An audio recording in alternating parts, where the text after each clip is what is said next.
होते हैं profit organisation जो ट्रेडिंग P&L अकाउंट्स बनाते हैं, लेकिन यहाँ पर नॉट फॉर प्रॉफिट ऑर्गेनाइजेशंस जो सिर्फ और सिर्फ समाज सेवा के लिए काम कर रहे होते हैं।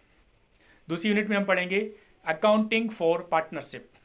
जो पार्टनरशिप का इंट्रोडक्शन होगा, पार्टनरशिप के बेसिक अकाउंटिंग क्या होती है, वो इस यूनिट में पढ़ना है। यूनिट सेकंड के अंदर अकाउंटिंग फॉर पार्टनरशिप।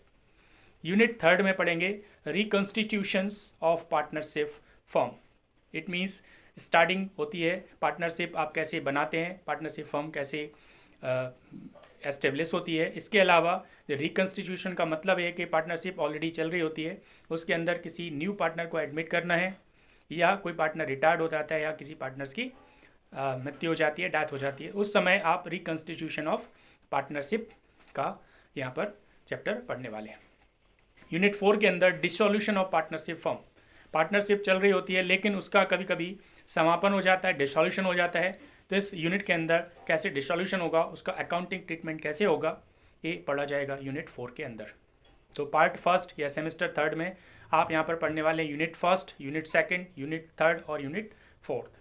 इसी का पार्ट 2 होगा जो 12th क्लास में NCERT का सिलेबस है उसके हिसाब से। यूनिट 5 में आप पढ़ेंगे accounting for share capital, debenture and, ठीक है, तो यहाँ पर accounting for share capital and debentures से रिलेटेड जो भी अकाउंटिंग है वो यूनिट 5 में पढ़ने वाले हैं। यूनिट 6 के अंदर analysis of financial statement. Financial statement में सो मैनी डिफरेंट एनालिसिस हम यहाँ पर करने वाले हैं, और इसमें जो रेशियो एनालिसिस जो इम्पोर्टेंट तरीके से यहाँ पर किया जाएगा, खास तौर से हमें इसको देखना है। यूनिट 7 के अंदर statement of changes in financial positions. जो फाइनेंशियल पोजीशन हमारी होती है, वित्तीय स्थिति होती है, उसमें क्या चेंजेस होंगे, और इस चेंजेस में हम पढ़ेंगे कैश फ्लो स्टेटमेंट।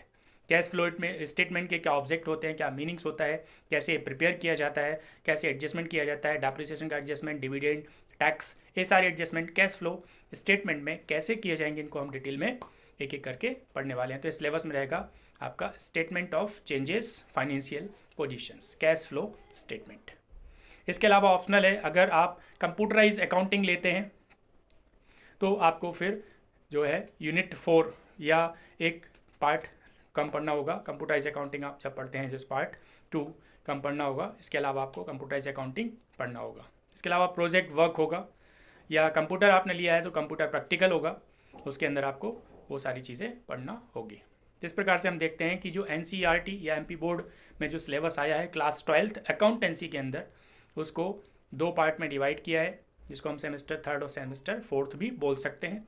तो सेमेस्टर थर्ड के अंदर 4 यूनिट आपको पढ़ना है। Accounting not for profit organisation, second unit में accounting for partnership, unit third में आएगा रिकॉन्स्टिट्यूशन ऑफ पार्टनरशिप, इसमें एडमिशन, रिटायरमेंट और death of a partners. Unit 4 में आएगा डिसोल्यूशन ऑफ पार्टनरशिप फॉर्म। इसी प्रकार से यूनिट 5 जो पार्ट 2 होगा या सेमेस्टर 4 होगा, इसमें यूनिट 5 में आप पढ़ेंगे accounting for share and debentures capital, और यूनिट 6 के अंदर एनालिसिस ऑफ फाइनेंशियल स्टेटमेंट्स, इसके अंदर रेशियो एनालिसिस पढ़ते हैं, और 7 यूनिट लास्ट यूनिट होती है statement of changes financial positions, जिसमें कैश फ्लो स्टेटमेंट हम पढ़ेंगे। ये पूरा का पूरा कोर्स स्ट्रक्चर को मैंने यहाँ पर डिस्क्राइब किया। तो जो भी कॉमर्स के स्टूडेंट हैं और अपने जो भी परिचित हैं, उनको आप ये मैसेज पास आउट ज़रूर करें।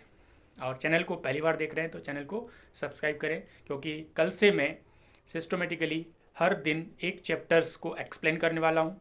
इसके अलावा थ्योरेटिकल के अलावा इनके न्यूमेरिकल्स भी मैं सॉल्व कराऊँगा विथ राइटिंग। तो आप इस चैनल को सब्सक्राइब नहीं किया है तो चैनल को सब्सक्राइब करें, क्योंकि कॉमर्स के छात्रों के लिए जो 12th क्लास में आ चुके हैं उनके लिए बहुत ही ज़्यादा बेनिफिशियल होने वाला है, क्योंकि ये चैनल का नाम है विकास कॉमर्स गुरु। कॉमर्स के छात्रों के लिए स्पेशली यहाँ पर अलग अलग तरीके के सब्जेक्ट यहाँ पर आपको मैं एक्सप्लेन करने वाला हूँ। आज के लिए बहुत बहुत धन्यवाद, और चैनल को सब्सक्राइब करें, लाइक करें और बेल आइकन को प्रेस करना ना भूलें, जिससे कि आपको सबसे पहले नोटिफिकेशन मिलेगा। धन्यवाद।